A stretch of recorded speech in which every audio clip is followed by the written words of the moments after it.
Thank you for coming and thank you for being patient. And whoever you saw there was somebody who was much younger a long, long time ago. My task this evening, as I understand it, is to make you care about Jimmy Carter. So let's try. I became interested in Jimmy Carter when I was a student at Trinity College. Some of you may have heard of it. It's up the road a bit. In the early 1970s, when Jimmy Carter burst onto the national scene. And what was so striking to me was the fact that he spoke my language. He talked about being a born-again Christian, which is, of course, what we use to describe ourselves. And that got my attention, as well as the attention of a lot of other evangelicals, I think, at the time in the early 1970s. Just some brief biographical information about Jimmy Carter. Jimmy Carter was born on October 1st, 1924. Which means that he recently celebrated his 90th birthday. And if you're interested in trivia, I'll give you a bit of trivia, a couple bits of trivia. October 1st, 1924 was also the birth date of William Rehnquist, former Chief Justice of the Supreme Court. You can use that to win a bet sometime if you like. It also was, perhaps this is a bit more interesting, was the day that Dallas Theological Seminary opened. So again, historians kind of look for juxtapositions like this, and that just happened to leap out at me. Jimmy Carter was the first president, one more bit of trivia and then I'll stop, first president born in a hospital. His mother, Miss Lillian, as many folks here remembered from the 1976 campaign, was a kind of itinerant nurse in Plains, Georgia, and she had access to medical facilities that other people in the community did not, making Jimmy Carter the first president to be born in a hospital. The first 3 years of his life he spent in Plains, and then the family moved about 3 miles down the road to Archery, Georgia. I'm curious how many people have been to Archery, Georgia to see the Plains. Nobody has, really. Well worth a trip. Seeing where Jimmy Carter grew up, I think your impression will likely be the same as mine.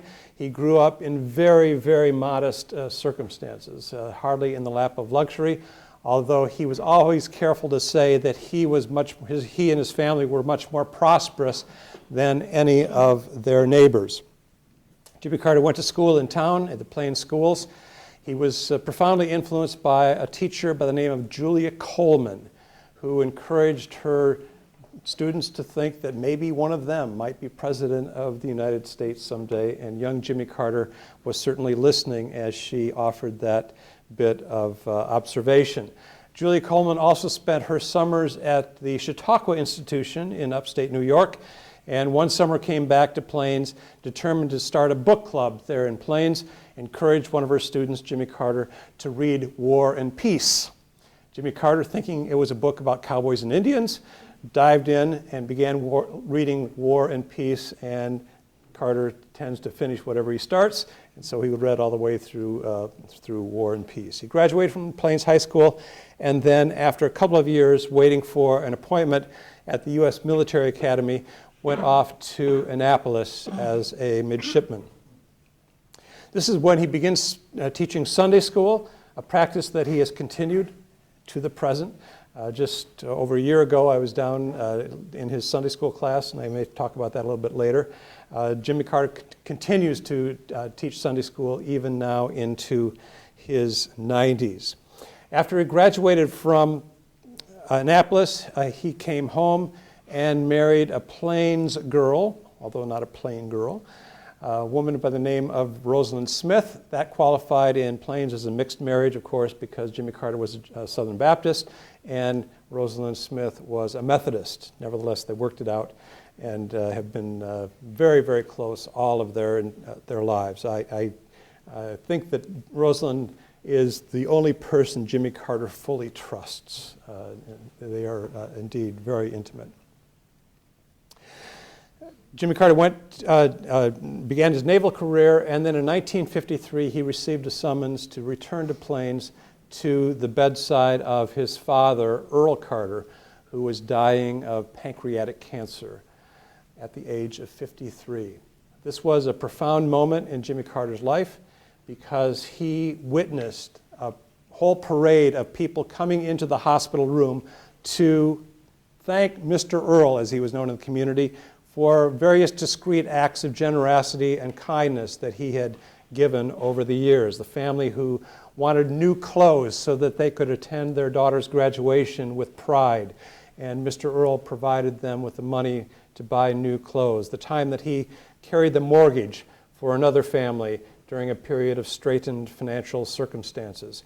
Very often, he would extend credit from the Carter store, Carter warehouse, to farmers in the area or people who were down on their luck at any given time. And this made a profound effect on Jimmy Carter because he saw what his father was able to do, not only as an elected official. Earl Carter had won election to the Georgia House of Representatives shortly before his death, but as an ordinary citizen there in Plains trying to make a difference in the community. Jimmy Carter went back to Schenectady, New York, where he was stationed, and informed Rosalind of his intentions to resign his commission in the Navy and return to a life in Plains. Rosalind Smith Carter was not amused. Apparently the word divorce cropped up several times in their conversations during this time, and the car trips from Schenectady, New York, down to Plains, Georgia, in southwestern Georgia, transpired in almost total silence between these two very strong-willed individuals. Nevertheless, they settled into a life in Plains. The first year that Jimmy Carter ran the Carter warehouse, they turned a profit of only $200, but he decided to apply himself to learn business practices and techniques as well as farming techniques, and very quickly the Carter warehouse was turning a profit. Jimmy Carter also began to think about public service during this time, and in fact on his 38th birthday, October 1st, 1962, he got up out of bed and put on his church trousers rather than his workaday trousers and informed Rosalind that he was going to Americus to file papers to run for the Georgia State Senate. This is the first that Rosalind had ever heard about this, or about his political aspirations whatsoever, and she was, to say the least, surprised. Carter himself told me that he can't believe he actually did that, but 1962 was a very different time from the 21st century, and there were different mores that obtained between husbands and wives at that time. Still, Carter really cringes when he talks about doing that without consulting with Rosalind first. Rosalind got into the process of campaigning. She made a lot of phone calls, even though she was a very shy woman. Made a lot of phone calls for the campaign, designed campaign literature, and Jimmy Carter, whenever he could afford a few minutes to get away from the office, would go to one of the towns in the district and introduce himself to voters.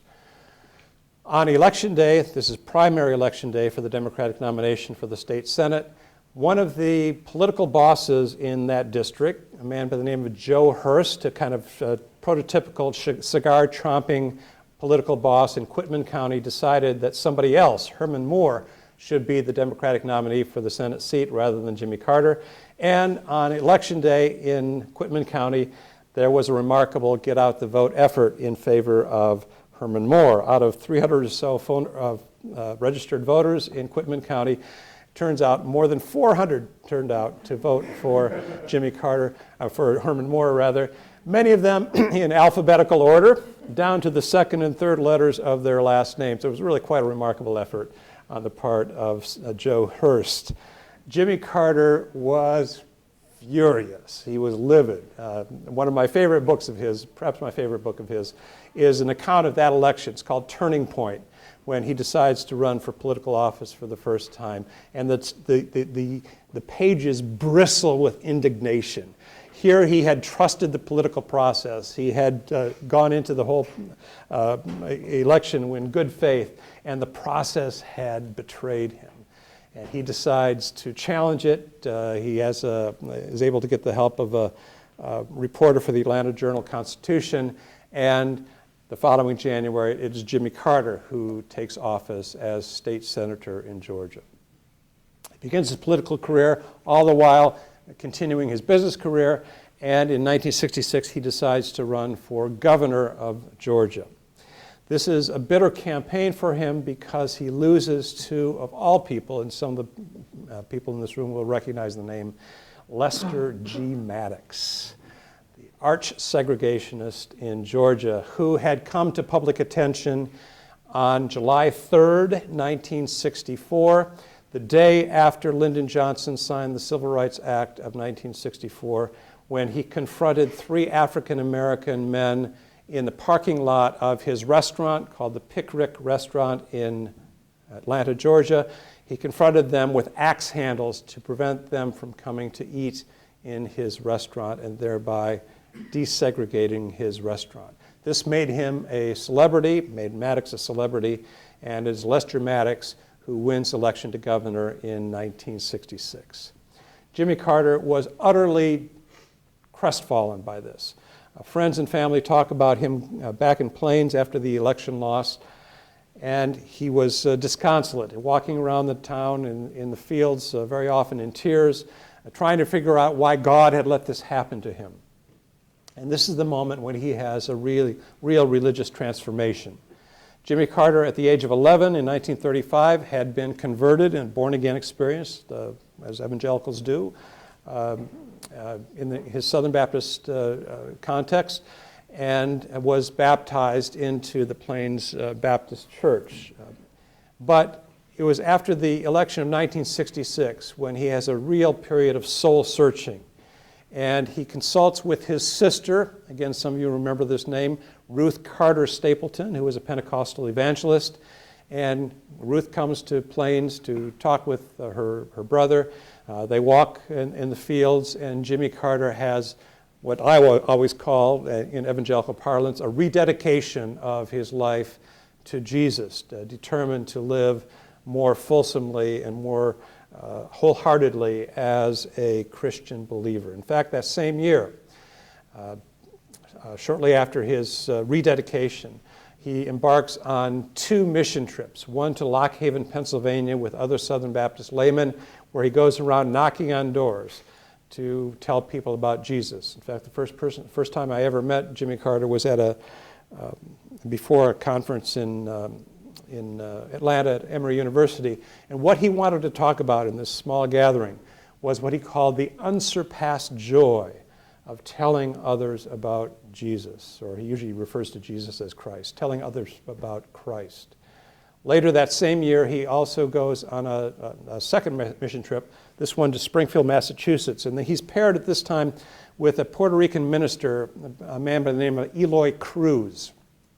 And they go into Spanish-speaking neighborhoods in Springfield, Massachusetts. Carter, with his rudimentary command of Spanish, would read from the Bible, and then Eloy Cruz would preach, again in Spanish, to people who were interested in knowing more about Jesus. At the end of the week, Carter asked Cruz why he was so successful, why he was able to have the persuasive power that he had with the various people that they talked to that week.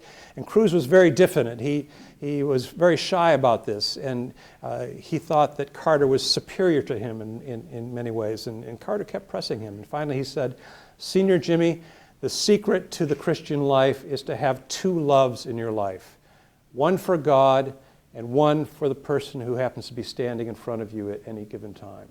And Carter has quoted this again and again and again throughout his career as being a formative moment in his understanding of the faith. Carter goes back to Plains and begins almost immediately to think once again about running for governor of Georgia. And in 1970, he does indeed announce his candidacy for governor. This is not a good campaign. This is a tawdry campaign. Carter was so eager to be elected president that he courted the segregationist vote in Georgia in the course of that campaign. We could have a lively discussion about means and ends, I suppose, in light of this campaign in 1970. Not much is said about that campaign.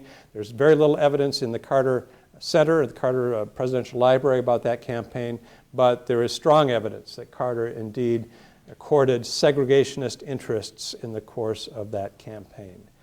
He felt bad about it almost immediately, even during the campaign. He sought to apologize to his opponent, and when he was inaugurated as governor of Georgia on January 12, 1971, he famously said that in Georgia, the time for racial segregation is over. So he repented almost immediately of that rather unseemly campaign. That statement was picked up the next morning in the New York Times, above the fold on the first page, And Carter was very soon coupled with Reuben Askew of Florida and Dale Bumpers of Arkansas as so-called New South post-segregationist governors. A few weeks later, he appears on the cover of Time magazine, a very similar sort of treatment of Carter as a New South governor, and he begins to think about running for president of the United States. On May 9, 1974, Jimmy Carter, the governor of Georgia, went to Athens, Georgia for an event called Law Day. This is a venerable tradition among the law students at the University of Georgia to invite famous individuals, Supreme Court justices, national politicians, attorneys general, to come and talk to them about the practice of law and matters of justice. The keynote speaker that year was the senator from Massachusetts, Edward M. Kennedy, who talked about the impeachment process that was moving its way through the House of Representatives at that time for the impeachment of Richard Nixon. Jimmy Carter was next on the schedule. He was the undercard speaker. He got up and began speaking extemporaneously about his understanding of justice. And he said that his understanding of justice derived from two theologians, two theological thinkers. The first was Randall and his famous dictum that the sad duty of politics was to establish justice in a sinful world. He went on to say that his second understanding of justice came from the venerable theologian Bob Dylan, especially Bob Dylan's song, "Ain't Gonna Work on Maggie's Farm No More," which talked about the plight of tenant farmers. He went on to talk about issues of justice in Georgia, noting that the prison population in Georgia was overwhelmingly people of color, overwhelmingly people who were poor, could not afford adequate legal representation, and what he was trying to do as governor in order to address that inequality as he understood it. He also talked about the cozy relationship between those who are regulated and the regulatory agencies in Washington, noting that very often the corporations that were regulated themselves provided the personnel in the regulatory agencies. And this was, in his judgment, a corruption that needed to be addressed in Washington. In the course of his remarks, he noticed that one of the journalists in attendance slipped out briefly and then came back into the room. And initially he thought that Hunter S. Thompson, the self-proclaimed gonzo journalist of Rolling Stone magazine, was simply going out to refresh whatever adult beverage he was consuming that day. It turned out that Thompson was going to his car to retrieve his tape recorder because he wanted to record something extraordinary. A politician willing to tell the truth. A politician willing to call special interests to account. And Thompson talked about that many times over. Jimmy Carter's famous Law Day address in May of 1974. About that time, something very interesting is happening within evangelicalism, and I want to spend a few minutes talking about that because I think it sets up Carter's presidential run and his career more broadly.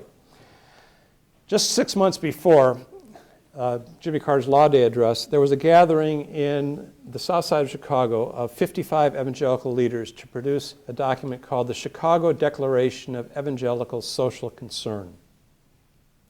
And this was a remarkable document, and I invite you to look at it if you're not familiar with it, to read it for yourself. It's widely available on the internet, and you can read through it yourself.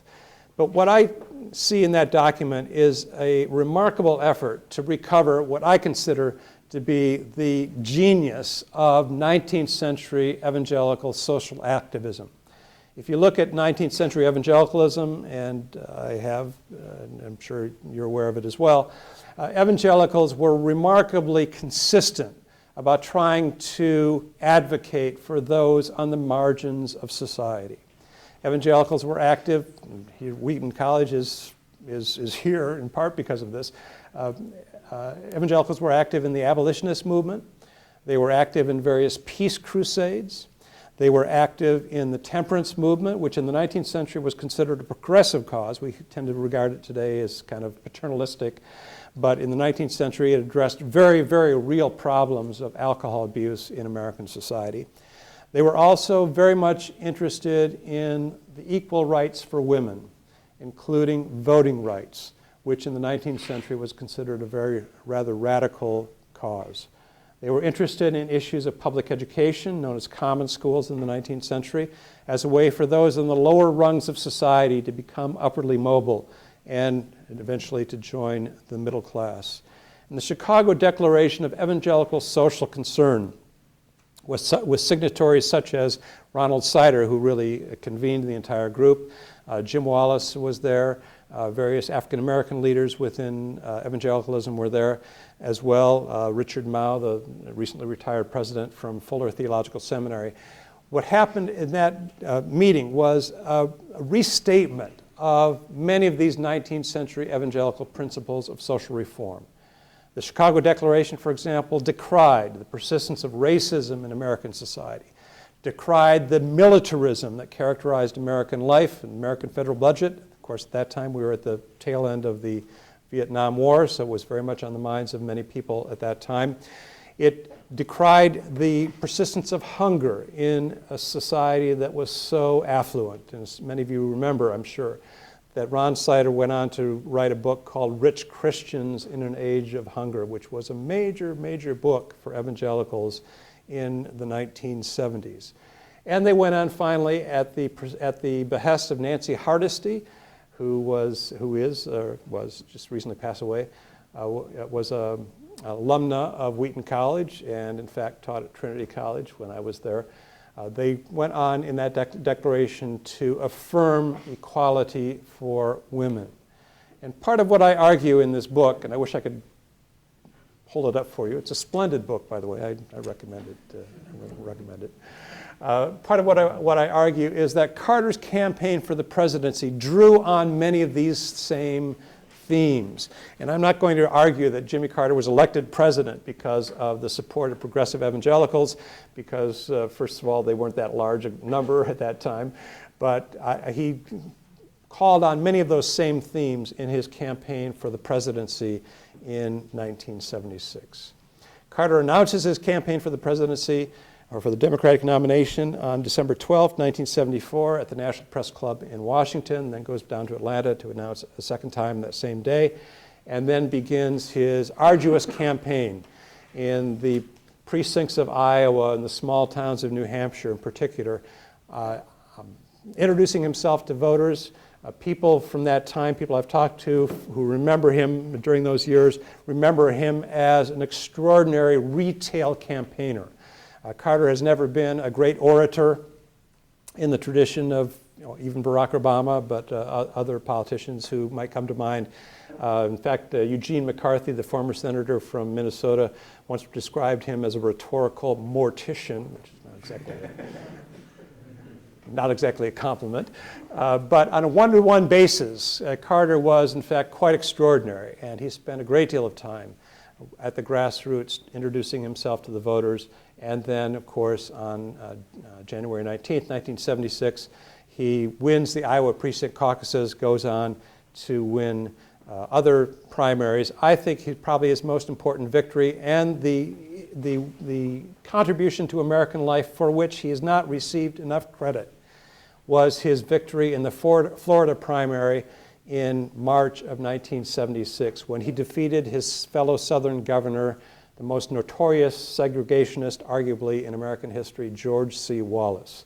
And Carter, I think, has never received enough credit for effectively ending the political career of George Wallace in the Democratic primaries in 1976. He goes on, of course, to win the Democratic nomination and then eventually moves into the general election campaign. He was on course, on track to win a landslide election in 1976, and then on September 20th, Playboy magazine hit the stands, and some of you remember that Jimmy Carter in that interview acknowledged that he had looked on other women other than his wife, with lust. And the press had a field day. For evangelicals, that is an utterly unremarkable statement, right? What did Jesus say in the Sermon on the Mount? You have read that you cannot kill your brother. I tell you, if you hate your brother, it's as though you've killed him. If you've looked on another woman with lust, it is as though you have committed adultery. So it's an utterly unremarkable comment. But the press had a field day with it, and Carter squeaked to election on Election Day in 1976. Carter's first official act as president was to pardon Vietnam-era draft resistors, trying to put that sorry chapter in our history to rest and put it in the past. He also recognized that for the United States to have any meaningful relationship with the third world countries, or particularly with Latin American countries, we must renegotiate the Panama Canal treaties. This is something that had been in the works since the Lyndon Johnson administration, but Carter, early in his administration, pushed that through, even though it had cost him a great deal of political capital to do that. He also sought to move American foreign policy away from the reflexive dualism of the Cold War and toward an emphasis on human rights. And human rights is still very much part of our conversation when we talk about foreign policy.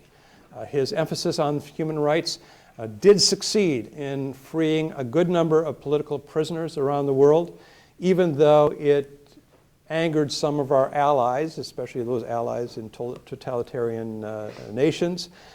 But Carter thought that was the right thing to do. He pushed for the ratification of the Equal Rights Amendment to the Constitution. In fact, after leaving office, Rosalind Carter often said that her biggest disappointment about their time in Washington was the failure to win ratification for the Equal Rights Amendment to the Constitution. Carter sought to act in a moral way as president, is what I'm trying to argue. Even his repeated admonitions about needing to become energy independent, he framed in moral terms, the moral equivalent of war. Some of you remember that from the Carter years. Carter, nevertheless, faced a difficult task as president. I sometimes say that he was dealt a bad hand as president. The economy was in free fall when he became president and did not improve appreciably during his administration. He was dealt a bad hand. In some ways, it was a hand that he played badly. I think even he would recognize that. But he was also facing something that I did want to spend a little bit of time on this. He was facing something that he simply did not expect, and he was utterly blindsided by that. And that is that evangelicals themselves would turn against him, one of their own, in the course of his time in office. And I want to spend a few minutes talking about that. People often talk about the rise of the religious right as a direct response to the Roe v. Wade ruling of January 1973. People like Jerry Falwell and Pat Roberts and others have been explicit about this. In the course of writing this book, as well as some previous works, I've tried to explore this. I have concluded that that is utter fiction. Abortion was considered for evangelicals throughout most of the 1970s a Catholic issue.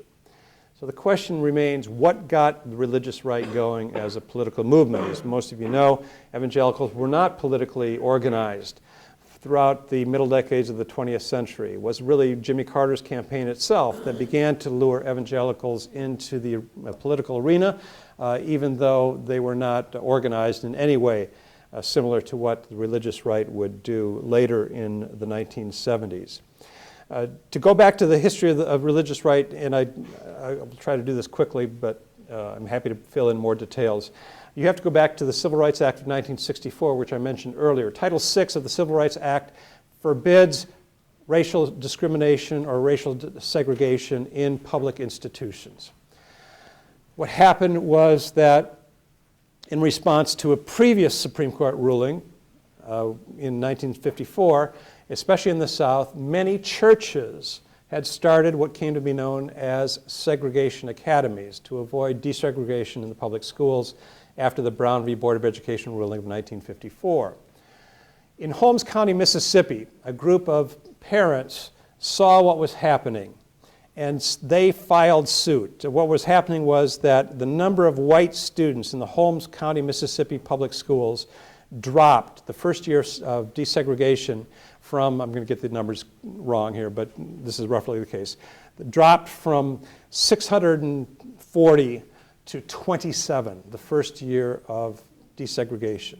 The second year of desegregation in Holmes County, Mississippi, that number dropped to 0. There were no white students any longer in the Holmes County, Mississippi schools.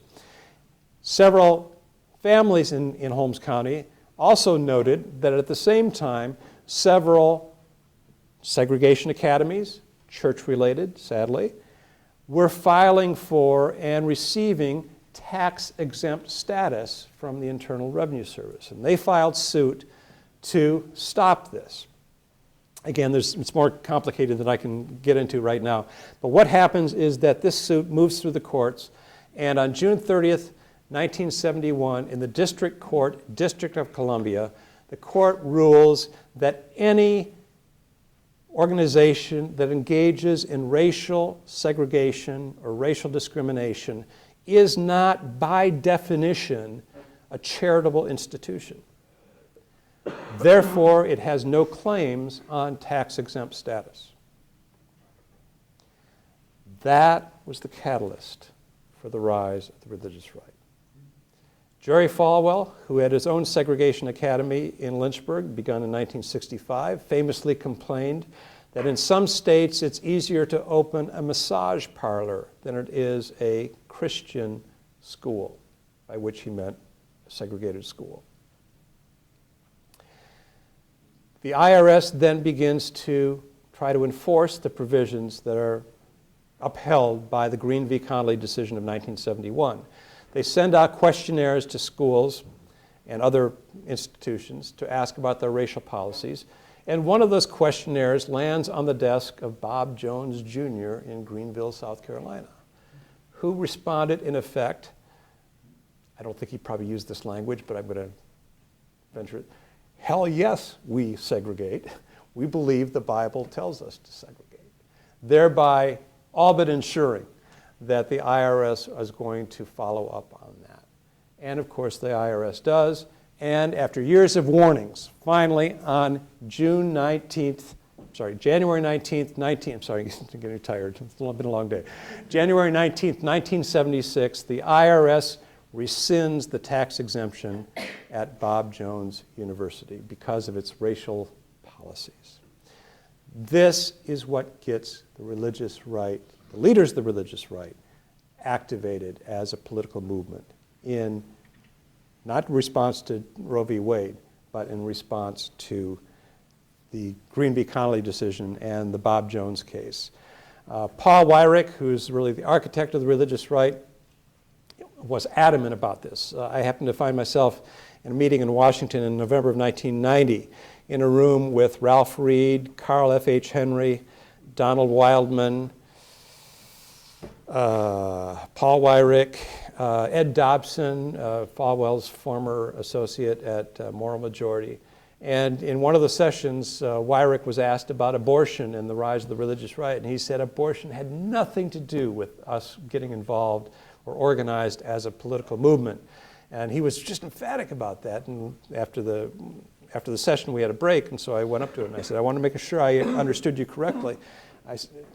Abortion was not part of this, which is actually how I remembered it myself, but I wanted to make sure. He said, absolutely not. He said, I'd been trying since the Goldwater campaign, trying to get evangelicals interested in politics, trying to get them organized as a political movement.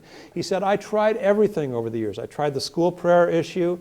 I tried pornography as an issue. I tried the Equal Rights Amendment as the issue. I tried abortion as an issue. Nothing got their attention until the school issue came along. And that's what got them going as a political movement. How did abortion become part of the conversation? What happens is that in the midterm elections of 1978, there are two Senate seats and one governorship that really show Weyrich that abortion would work at the grassroots level with evangelicals. What happens is that in Iowa, where a man by the name of Dick Clark, not that Dick Clark, but another Dick Clark, was running for re-election as the Democratic senator from Iowa, And in Minnesota, where Donald Frazier, who was a member of Congress running as a Democrat for the Senate seat, and I'm sorry, there were 3 Senate seats. Let me amend that. Dick Clark in Iowa, and 2 Senate seats were up for grabs in Minnesota, one of them for the unexpired term of Hubert Humphrey, who had died. What happens in that election is that going into the election, the pundits all thought that the Democratic nominees would win easily in all 3 of those races. That is that Dick Clark would be reelected in Iowa, and that the Democratic nominees in Minnesota would win election. What happens in that campaign is that in the final weekend of that campaign, pro-lifers, Roman Catholics, leafleted church parking lots on the abortion issue. 2 days later, in an election with a very low turnout because it was a midterm election, all 3 Democratic nominees lost to pro-life Republicans. As part of doing research for this book, I went through Paul Weyrich's papers, which are, of all places, at the University of Wyoming in Laramie. It's a long story, which I'm happy to get into later if you want to. And as I was going through the papers surrounding that midterm election in 1978, the papers crackle with excitement. Weyrich had finally found the issue that would resonate with grassroots evangelical voters. Some of you remember that within several weeks, a man by the name of Francis Schaeffer begins touring the country with a film that he had made, produced by his son, Frank, at that time known as Frankie, and co-starring C. Everett Koop, a pediatric surgeon from Philadelphia, called Whatever Happened to the Human Race, arguing that any society that countenances abortion will very quickly also sanction infanticide and euthanasia. All of this was part of what Schaeffer called secular humanism, which was a kind of cancer, an agent of moral decay in American society. So it's not until 1979 that abortion becomes an issue for the religious right. Ascribing the religious right to the Roe v. Wade ruling, I call the abortion myth because it really is not supported by the historical facts. In that election in 1980, of course, Jimmy Carter loses to Ronald Reagan. And evangelical voters move en masse to Ronald Reagan, away from Jimmy Carter, their fellow evangelical. In all fairness, many other Americans moved that way as well. Carter's campaign was going very well, actually, until the final weekend of that campaign. Election day happened to be the 1-year anniversary of the taking of the hostages in Iran. And throughout that weekend, going up to election day, of course, the media were playing up the anniversary, and Carter's, as some of you remember, that Carter's approval rating, or his standing in the polls, just plummeted that final weekend. And of course, Ronald Reagan was elected president in 1980. That was a very bitter loss for Jimmy Carter. I will finish up here in a minute. I know you've been waiting a long time this evening. I apologize for keeping you a little bit longer, but it was a devastating loss for Carter, and even more for Rosalynn. They went back to Plains. Rosalynn was angry. She was bitter. When I asked Carter about this, I asked how he was able to rebound so quickly from his devastating electoral loss in 1980. And he said that one of the reasons he was able to do so is that he had to keep reassuring Rosalynn that they still had a life together, that they could still do good things for themselves and for the world. And he began, after a while, to believe his own reassurances to Rosalynn, but she was really quite crestfallen by that loss in 1980. I argue in part that Carter has been better able to act on his faith and act on his moral influences outside of the presidency than in Washington. I've made this argument for a long time in various venues that faith, I think, functions best from the margins of society and not in the councils of power. Because once you begin to hanker after political power or any other kind of power, you lose your prophetic voice. And any politician, especially a politician who has to run for re-election at some point or another, necessarily has to placate various constituencies. And I think Jimmy Carter's life after leaving Washington has been remarkable for his ability to act on his humanitarian, his moral, his evangelical, his Christian impulses. And he has done that, I think, remarkably well. If you look at the work of the Carter Center has succeeded in eradicating several tropical diseases entirely in many places in the world. Jimmy Carter himself, of course, has been around the world monitoring elections as well as brokering peace between warring parties. He was able to head off the American invasion of Haiti just by minutes, really, but with his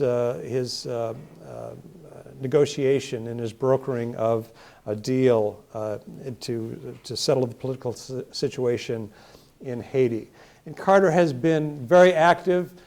Most recently, his book on women's rights, talking about the need for women's equality, castigating various religious groups who, in his judgment, have seized on selected, discrete verses in the Bible to justify their denigration of women or subjugation of women, and he believes that that is wrong. And I think that's really the message of Jimmy Carter and his life, is that he has been able, since leaving the White House, to act more fully on his moral and ethical principles, and I think his life has indicated, has vindicated that choice. Not only the Nobel Peace Prize in 2002, but more broadly, his body of work since leaving the White House in January of 1981.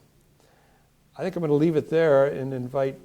I'm happy to do questions or what. Okay. Thank you so much for your attention, your time, and your attention. I appreciate that. Thank you.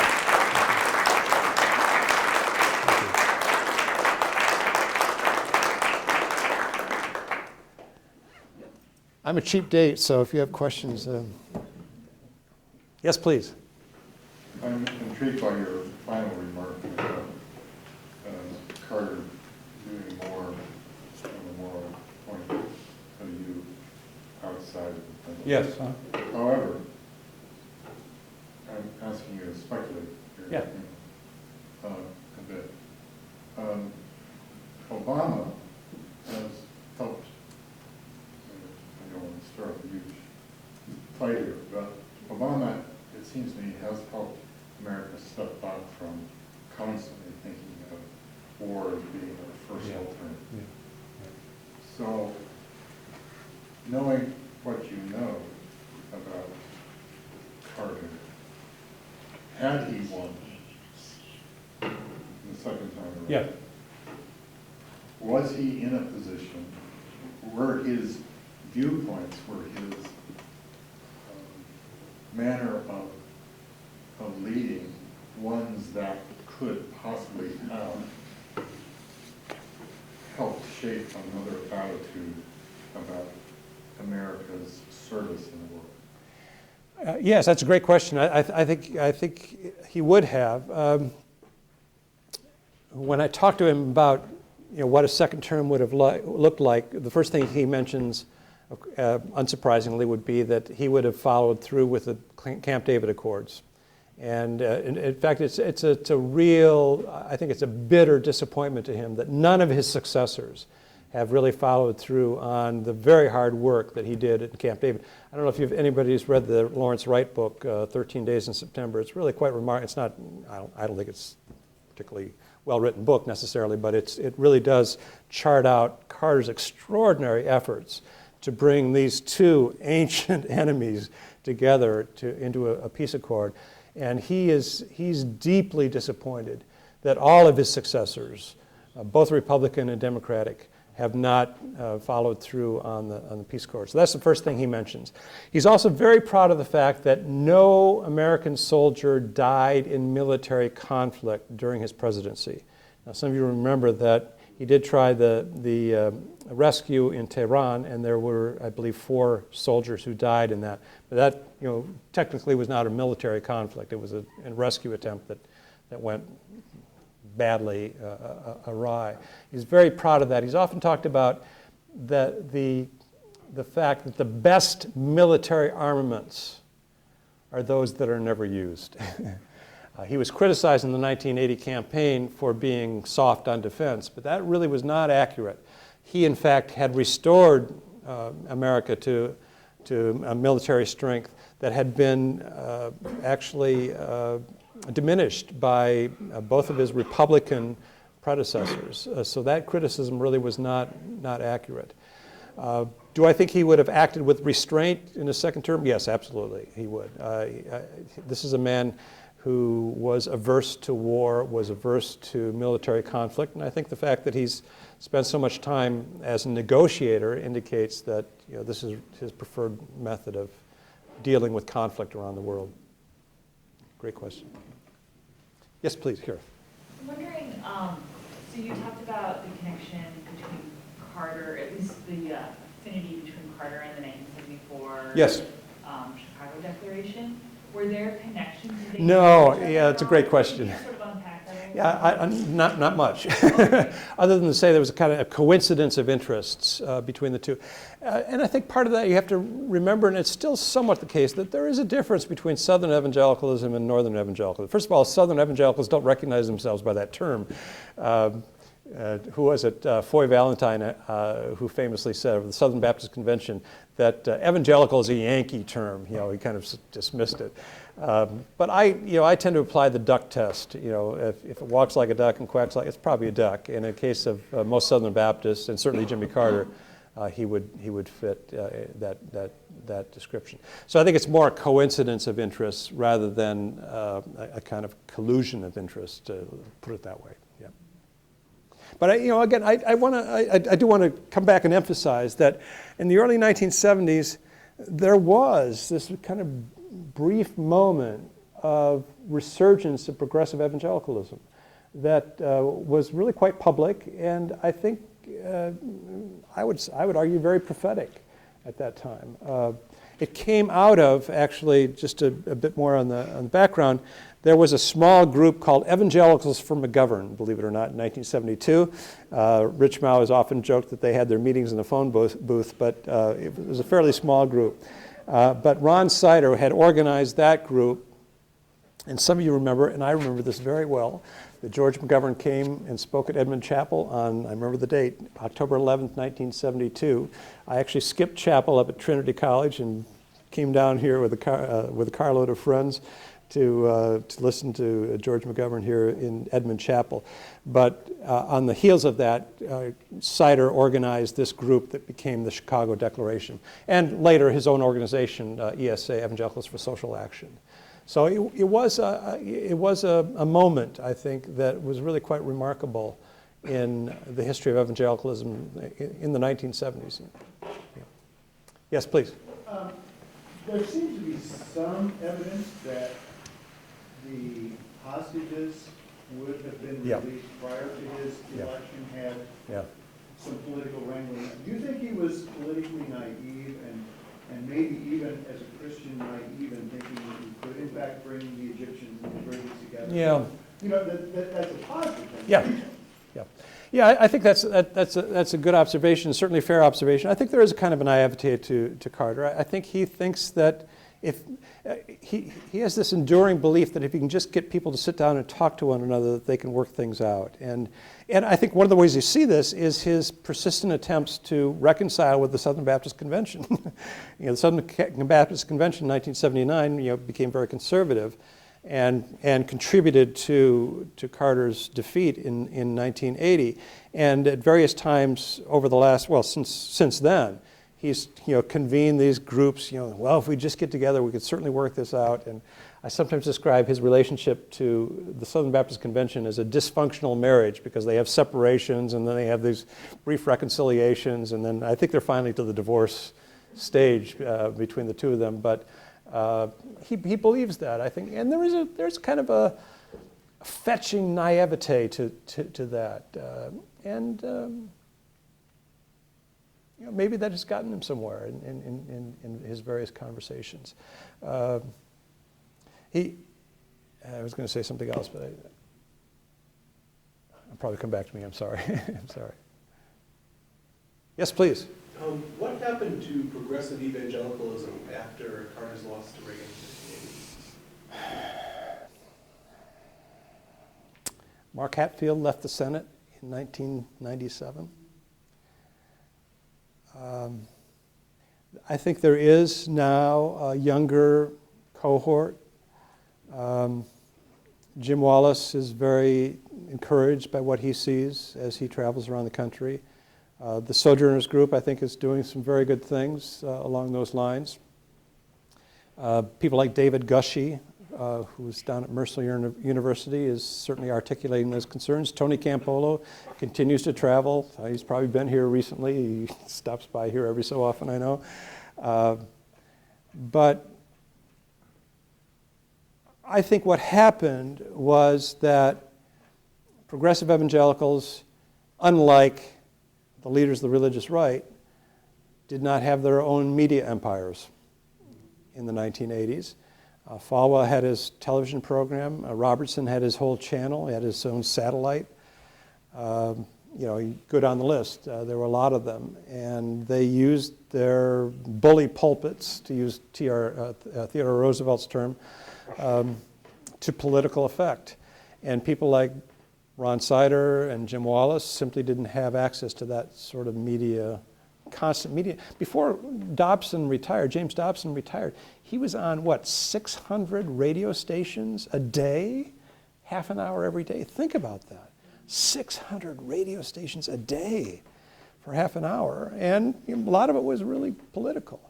And my argument is that that's really skewed the direction of evangelical political sentiment. I think it's a tragedy myself. I've spent my entire adult life trying to bring evangelicals back to their better selves, in my judgment, and to reappropriate what I consider the noble legacy of 19th century evangelicalism. And instead it's gone in the different direction. Mark Hatfield was a beacon. And he was an extraordinary man in many ways. And to lose him, you really don't have any longer a politician of national reputation who represents progressive evangelical values. I mean, unless I'm not aware of somebody, you have plenty of religious right types, but somebody who represents progressive evangelicalism, it's just not there. Yes, please. Is it possible that that's related to a demise of social gospel mainline? Yeah, I suppose it is. I mean, there's such different movements, I think, in their 20th century iteration that I guess I'd be reluctant to say that that's the reason for it. I'm not trying to make it the reason, but it is interesting. Yeah. Again, a coincidence. Yeah. Yeah. That's right. Would there be an association perhaps with the new pope? Yep.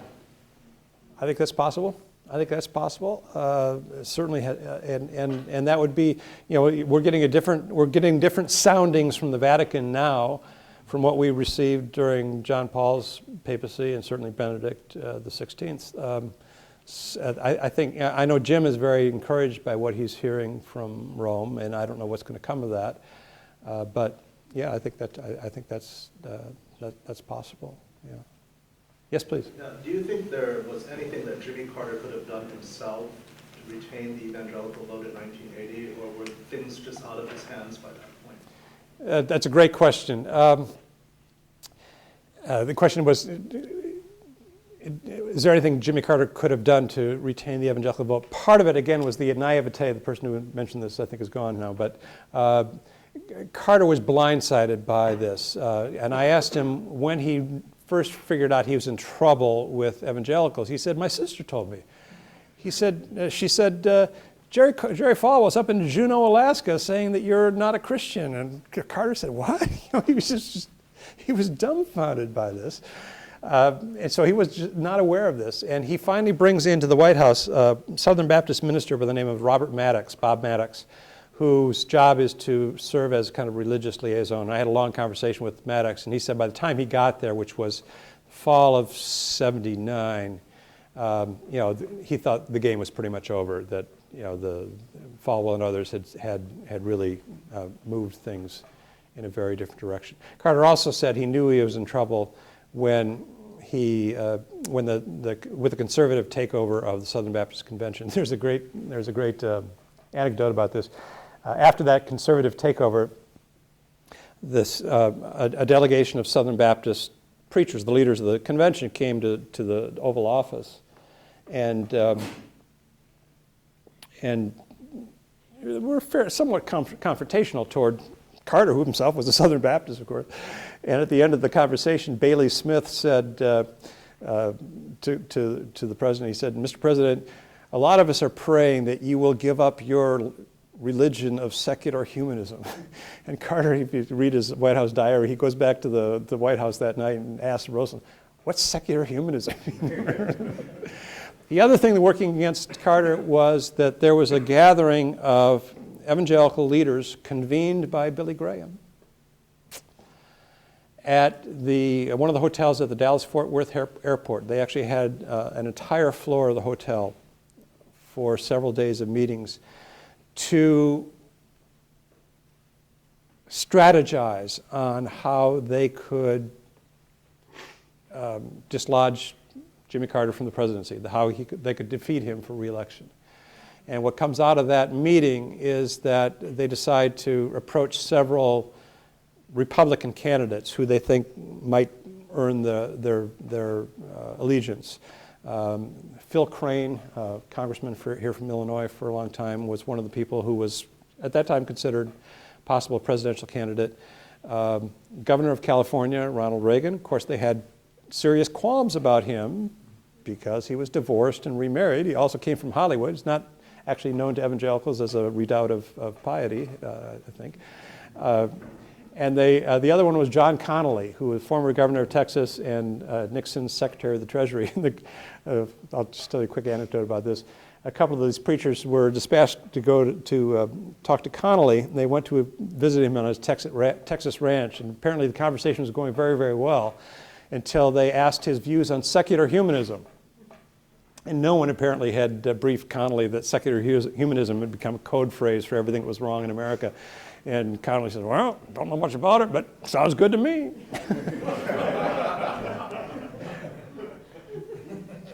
Struck him off the list at that point.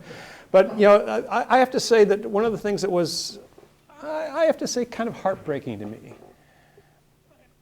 in doing the research was Billy Graham. And I say this because I have great admiration for Billy Graham. In fact, I did a documentary on him some time ago. But going back to 1960, when I was writing a previous book, I came across a letter in the JFK Library up in Cambridge, Massachusetts. Columbia, Massachusetts, Boston, dated August 10th, 1960. Very cordial letter from Billy Graham to Senator Kennedy, the Democratic nominee. And it reads something like this. He said, "Dear Senator Kennedy, there's been a lot of speculation that I intend to introduce the religious issue in this campaign." Obviously, Kennedy was only the second major candidate for president who was a Roman Catholic, so it was a tense issue. "I'm writing to assure you that I will not do so." 8 days later, Graham convenes a meeting of Protestant ministers, including Norman Vincent Peale, in Montreux, Switzerland. And the purpose of that meeting was to discuss how to deny Kennedy's election in November. In the case of Jimmy Carter, I mentioned this gathering in Dallas-Fort Worth. 11 days, don't quote me on this, I'm working from memory, but 11 days after that meeting, Bob Maddox, this guy who was the religious liaison for Carter, visits Graham in Montreat, North Carolina, at his home, and comes back with a report that Billy Graham fully supports Jimmy Carter. I'll let you draw your own conclusions, but I have to say that I found that I was disappointed. Please. If you made it sound like the objective of the religious right, they were just looking for a hook, something, the issues of abortion and the segregation issue, which was kind of one that really sort of they latched onto, those were just hooks. They found what really worked. But what was the real objective? I mean, what was the real objective? Was it about political power? Yeah, I think it was. Political power, political influence. No, and there were other things that came into the mix. One, by that time, Phyllis Schlafly had really kind of riled everybody up about the Equal Rights Amendment. Some of you remember that Anita Bryant had her Save the Children campaign in Miami over the issue of extending civil rights to gays and lesbians and so forth. So that all fed into it. In the White House Conference on Families in 1980, in many ways it was kind of became a kind of catalog of complaints against Carter. But I think it was a matter of influence and access. And I mentioned this conference in Washington in 1990, and this was really 10 years after the election of Ronald Reagan, obviously. And one of the complaints that Weyrich made about the religious right, he said, once we elected our guy, we were content simply to have access to the White House, which would argue that maybe that was the issue, just to have that sort of access to power, to be able to call the White House or to stop into the Oval Office and visit with the president. That's a pretty cynical view. I don't know if I want to go there entirely, but I think it had to do with power. And I think I won't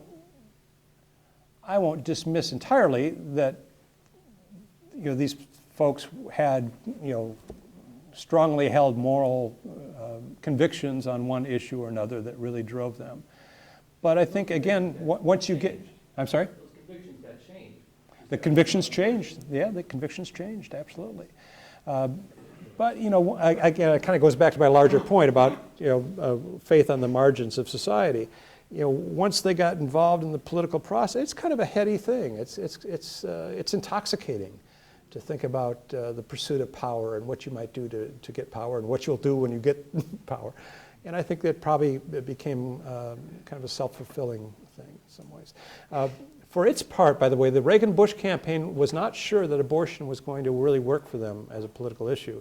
Some of you remember that George Bush, flip-flopped on that issue when Reagan tapped him as vice president.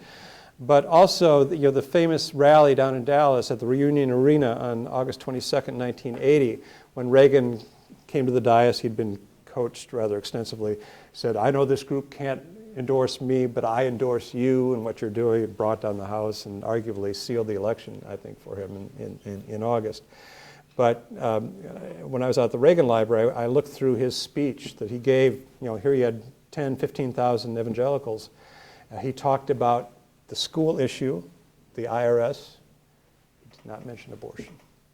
Abortion was not part of the speech. Yes, please. So my question relates to the kind of connection you draw between 19th century progressive evangelicalism and what you see in Jimmy Carter.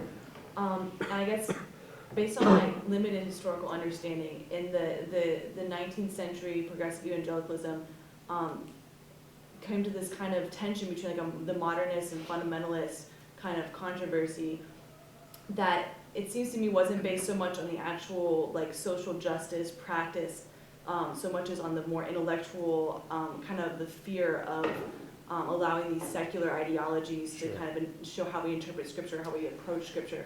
And I'm wondering what connection, if any, or differences you see between that tension and the way that the religious right came to eclipse the kind of resurgence of progressive evangelicalism.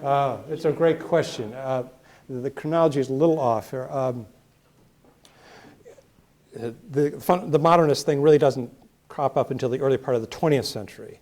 And the fundamentals, which are published between 1910 and 1915, are an attempt to refute modernism and articulate a very conservative understanding of Christian orthodoxy. So it's a little bit later than what you're talking about.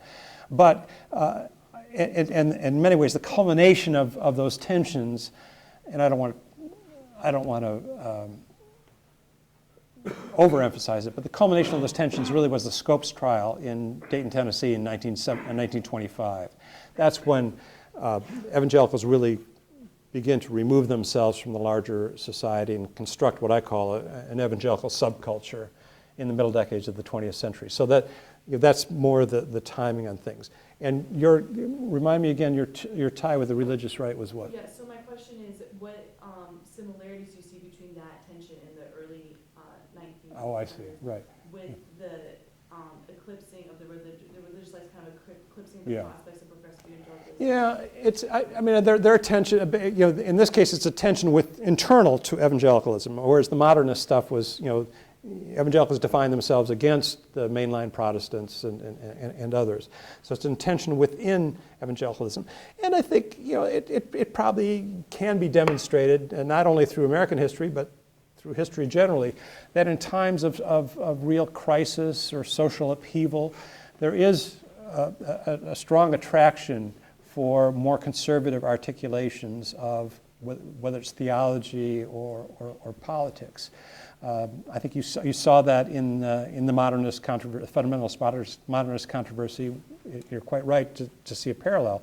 And in the case of the religious right, you had, some of us lived through the 70s. It was not a pleasant time. The 70s were really a time of utter upheaval in American society. We're just coming out of the counterculture, the Vietnam War, Watergate, economic crisis, Arab oil embargo. So there's an attraction to a more conservative articulation of both the faith and politics. And I think that was part of the tension that was at play at that time. It's a great question.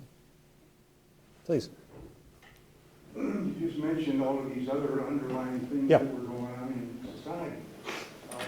And, any decade, any election has got the economy and, war and terrorism and you go back to the military industrial, all this kind of stuff. How much of that, and this is probably too Marxist sounding, but how much of that is the fundamentals that people vote on?